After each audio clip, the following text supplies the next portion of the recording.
ഇന്ന് നമ്മളിവിടെ ഉണ്ടാക്കാൻ പോകുന്നത് ഒരു ഈസി ആയിട്ടുള്ള ഒരു സ്വീറ്റ് റെസിപ്പിയാണ്, ഡയമണ്ട് കട്ട്സ്. അതിനാവശ്യമായിട്ടുള്ള സാധനങ്ങൾ: ആദ്യം ഒരു പാത്രത്തിലേക്ക് ഏകദേശം 1 കപ്പോളം മൈദ ഇട്ട് കൊടുക്കുക. അതിനുശേഷം അതിലേക്ക് ഒരു നുള്ളു ഉപ്പ്, 1 സ്പൂൺ പഞ്ചസാര, 1 നുള്ളു മഞ്ഞൾപ്പൊടി, 1 സ്പൂൺ നെയ്യ് എന്നിവ ചേർത്ത് കൊടുക്കുക. എന്നിട്ട് അതെല്ലാം കൂടെ ഒന്ന് മിക്സ് ചെയ്തെടുക്കുക.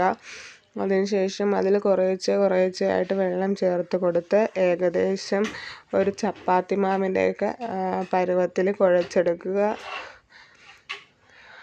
അതിൽ കുറച്ച് എണ്ണയും കൂടെ നമുക്ക് ഇട്ട് കൊടുക്കണം. അതിനുശേഷം അത് 3 ഉരുളകളായിട്ട് ഭാഗിച്ചെടുത്തതിന് ശേഷം അത് തീരെ നൈസായിട്ടൊന്ന് പരത്തിയെടുക്കണം.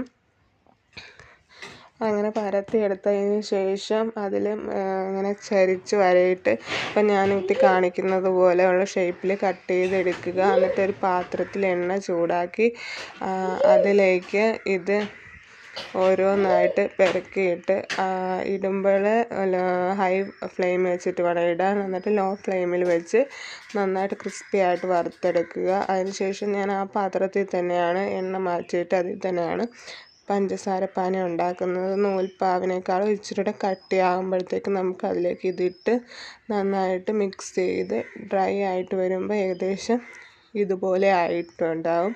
പിന്നെ നമുക്കതൊരു എയർ ടൈറ്റ് ആയിട്ടുള്ള പാത്രത്തിലിട്ട്